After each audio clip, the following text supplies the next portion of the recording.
की तरफ से जो लड़का 18 साल से ऊपर उम्र का है, उसके पास ड्राइविंग लाइसेंस नहीं है, 150 की स्पीड में किसी को रौंद कर चला जाता है और उसको गिरफ्तार करने के बाद दामाद की तरह उसको ऑफिसर के ऑफिस में बैठाया जाता है।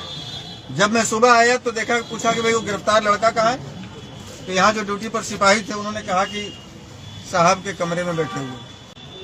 हमने कहा कि ये कौन लगता है आपका, क्यों कमरे में बैठा है? तो मासूम है।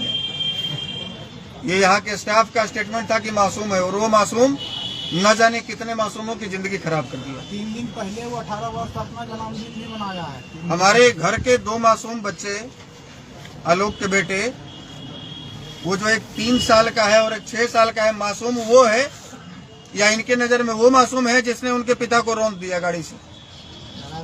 ये प्रशासन के लोग उसको मासूम नहीं देख रहे हैं, उसको न्याय दिलाने में ये पीछे हट रहे हैं, क्योंकि हमें लगता है कि उसके साथ मिले हुए हैं, और ये उसको मासूम बता रहे हैं जिसने गाड़ी चढ़ा दी, जिसने किसी के बेटे की जान ले ली, किसी के बाप की जान ले ली, किसी के भाई की जान ले ली। क्या प्रशासन किसी दबाव में काम कर रहा है? अब प्रशासन दबाव में काम कर रहा है कि मिली भगत में काम कर रहा है, ये तो प्रशासन के अधिकारी बताएंगे। हम यही पूछने के लिए थाने में आए हैं कि आप दबाव में काम कर रहे हैं कि आप मिली भगत में या कुछ घूस लिए हुए हैं। सर, जेएमएम का वो कार्यकर्ता है एक पार्टी के, सत्ताधारी पार्टी के, और आप भी सर कई बार, क्या आपको कोई और भी चीजें बात? हमारा ये कहना है कि जेएमएम का कार्यकर्ता हो या भाजपा का कार्यकर्ता हो या कांग्रेस का हो या किसी का हो, ये किसी को अधिकार है क्या कि किसी को रौंद कर चला जाए?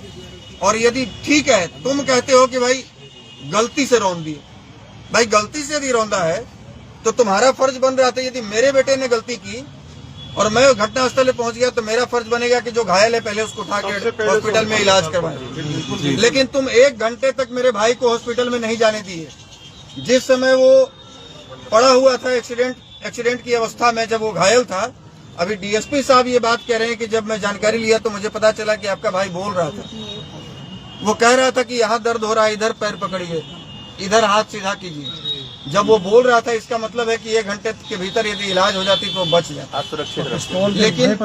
लेकिन पिस्तौल दिखाकर, पिस्तौल के भय पर वो इंश्योर किया कि भाई जब तक मर नहीं जाता तब तक उसको जाने नहीं देंगे। इसका मतलब है कि ये धक्का नहीं लगा है, ये एक्सीडेंट नहीं हुआ है, ये हत्या किया गया है। और जो लोग उसको लेकर जा रहे थे, आप समझिए त्रिदेव हॉस्पिटल है यहाँ, त्रिदेव हॉस्पिटल में जब लोग लेकर भर्ती कराने गए, वो 2 जो राहुल चंद्रवंशी और चंदन चंद्रवंशी उसका भाई, ये 2 लोग 50 गुंडों के साथ में उस हॉस्पिटल के दरवाजे पर पहुंच गए। हॉस्पिटल वाले डर से मेरे भाई का एडमिशन नहीं लिए अपने यहाँ। उसके बाद उसको सदर अस्पताल में ले जाया गया। सरकारी अस्पताल की क्या स्थिति होती है आप सब लोग जानते हैं। आपके भाई का पूर्व से किसी से रंजिश था? किसी से कोई रंजिश नहीं था, लेकिन मैं राजनीतिक व्यक्ति हूँ, मेरी हजारों से रंजिश है। क्योंकि आप यदि किसी की हत्या की है, मैं उस हत्या में यदि गया हूं तो आपके नजर में मैं आपका विरोधी हो गया। और इस प्रकार से मैं 12 साल से बिहार, झारखंड और उत्तर प्रदेश के हजारों लोगों की समस्याओं में खड़ा हुआ हूं। तो न जाने कौन से लोग किस प्रकार से बदला ले रहा है, लेकिन जिस प्रकार की एक्टिविटी हुई है और जिस प्रकार से सोशल मीडिया, सीसीटीवी कैमरे में सब कुछ दिखाया गया है, यह तय है कि ये अनजाने में हुई गलती नहीं है, ये जानबूझकर की गई हत्या है। आगे की क्या रहेगी आपकी? आगे तो हम सबसे पहले न्यायालय पर भरोसा करते हुए, प्रशासनिक अधिकारियों पर भरोसा करते हुए, चूंकि हम लोग खुद प्रशासन और न्याय को मानने वाले लोग हैं, पहले इन पर भरोसा करते हुए हम इनसे उम्मीद करने आए हैं, इनसे उम्मीद लगाने, गुहार लगाने आए हैं और सुप्रीम कोर्ट तक लगाएंगे।